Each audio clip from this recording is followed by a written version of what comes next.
합니다. 우선 빈집과 또 소규모 정비 사업에 관련된 그 도민들의 관심이 아마 점차 더 높아질 거고 또 경기도가 또 해야 될 역할도 점차 커질 거라고 생각하고 있습니다. 그러한 측면에서 첫 번째로 아까 세금 문제를 말씀해 주셨는데요. 기존에 있던 건물이 철거되고 나대지로 또는 주차장으로 이용할 때 오히려 비사업용이 되면서 세금이 증가한다라고 말씀해 주셨는데 그런 문제에 대해서 이제 그 나대지의 세금을 줄이기 위한 노력에 대해 감사드립니다. 하지만 근본적으로 바라봤을 때는 빈집에 대한 세금이 더 강화된다고 생각을 합니다. 바꾸어 말하면 나대지가 건축물이 있는 그 대지보다 더 비싼 세금을 내는 거는 도시 안에서 비어 있는 것보다는 채우라는 의지가 있고 그에 대한 세금이 더 과하게 책정되는 거거든요. 근데 하지만 실제로 도시 안에서 빈집은 그보다 훨씬 더 큰 부정적인 역할을 합니다. 방금 말씀하신 것처럼 깨진 유리창처럼 이 마을에 빈집이 하나 있으면 그 주변까지 슬럼화되는 상황이고 우리가 그것을 극복해야 될 여러 가지 과제들을 함에 있어서 근본적으로 세금에 있어서는 오히려 빈집이 또 세금을 더 많이 부어야 된다라는 거고 두 번째로 그렇다고 하면은 토지주 입장에서는 그 건물주 입장에서는 자기가 의도하진 않았지만 어쩔 수 없이 빈집이 된 경우가 있거든요.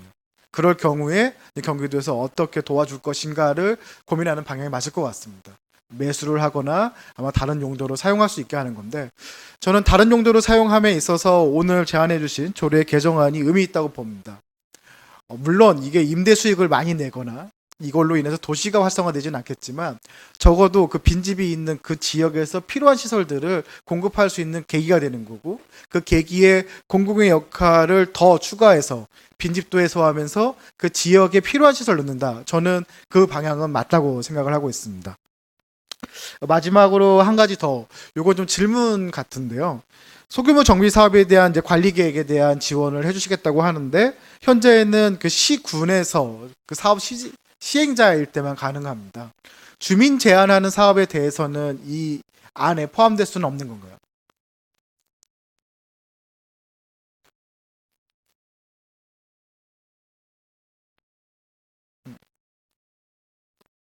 음, 시가 우리한테 신청하고 또는 지방공사가 할 수 있는 것이 기본인데 시민들은 시청에 이제 건의해야 하는 방법이 당연히 있을 거라고 생각하는데 직접 우리한테 제안할 수 있게 하자는 그런 말씀을 하시는 맞습니다. 거죠. 예. 한번 검토해 보도록 하겠습니다. 그런 네. 방법은 지금은 없습니다. 예. 네.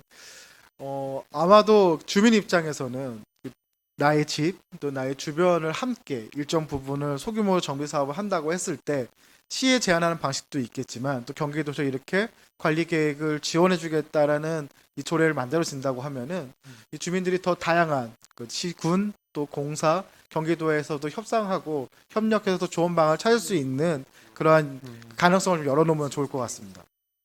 알겠습니다. 우리랑 이제 기본적으로 법령상 관리계 수립권은 시장 권한이기 때문에 직접 저희 그 시민들이 현재로서는 위반할 수는 없고 제한할 수는 없는 구조인데 시하고 매칭을 시켜줌으로 해서 그런 효과가 나오도록 하는 방안 등 종합적인 방안을 검토해 보도록 하겠습니다. 네, 감사합니다.